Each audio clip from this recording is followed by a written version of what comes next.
Today we're doing a suspension job on a 2011 Honda Accord. In the front and the rear, we'll install these Duralast loaded strut assemblies for a faster, easier install and better ride control. Now you can do this job at home with hand tools. You'll need these tools for the job. Bigger tools like the torque wrench and the 36mm deep socket you can borrow from AutoZone through the Loan a Tool program. You'll also need a good hydraulic jack, some jack stands, and wheel chocks. Make sure the car is in park with the parking brake on before starting. At the wheel, loosen the lug nuts and then raise the car with the hydraulic jack and set the car on a jack stand. Be sure to use secure jack points. Remove the lug nuts and the wheel. Remove the wheel speed sensor wire bracket using a 10mm. Remove the brake hose bolt using a 12mm. Remove the lower strut mount pinch bolt using a 14mm. Remove the lower control arm nut and bolt from the lower strut mount using a 17mm on both sides. You may need a mallet and a punch to knock the bolt through. Remove the axle nut using a 36mm. Using a round punch, tap the center of the CV axle into the spindle.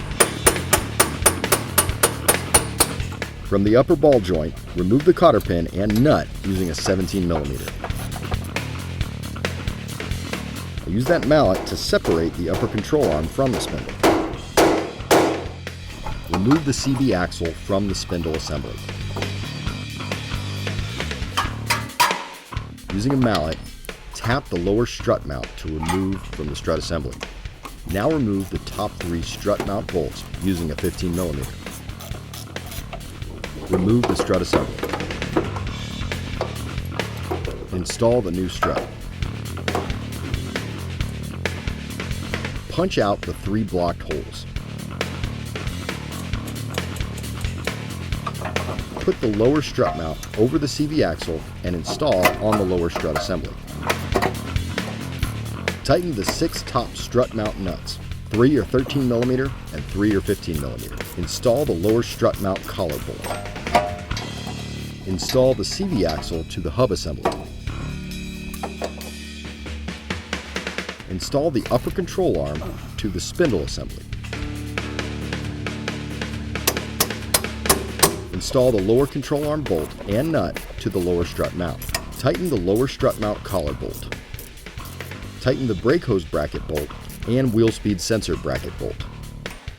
Torque the CV axle nut to 242 foot-pounds and indent the nut to lock. Install the wheel and tighten the lug nuts to 80 foot-pounds to torque. Repeat on the other side and you're ready to move to the rear. For the rear, start on the inside of the vehicle. You need to remove the rear seat by releasing a clip. Remove the 12mm bolt holding the rear of the seat and remove the seat. Remove the 10mm on each side-to-side cushion.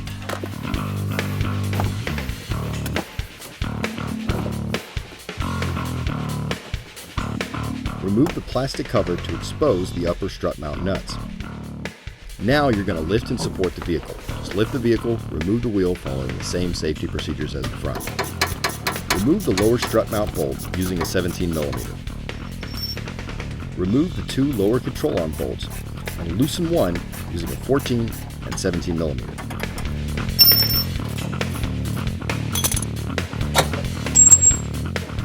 Remove the 2 sway bar bolts using a 12mm.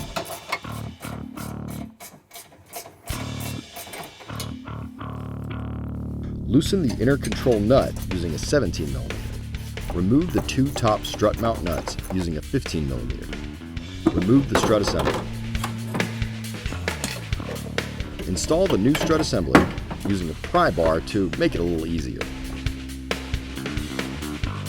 Install the 2 strut mount nuts.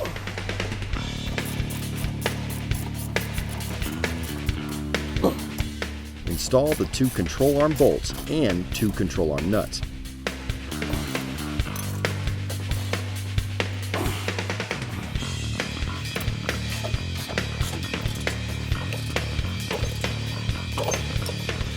Install the 2 sway bar bolts. Install the wheel and repeat on the other side. You'll need to go back inside, install the plastic covers, install the side seat cushions and bolts, and install the rear seat and bolt. Once you've got that rear seat back in, you're done. We recommend going for a test drive, getting in alignment, and enjoying your new suspension. Get in the zone, AutoZone.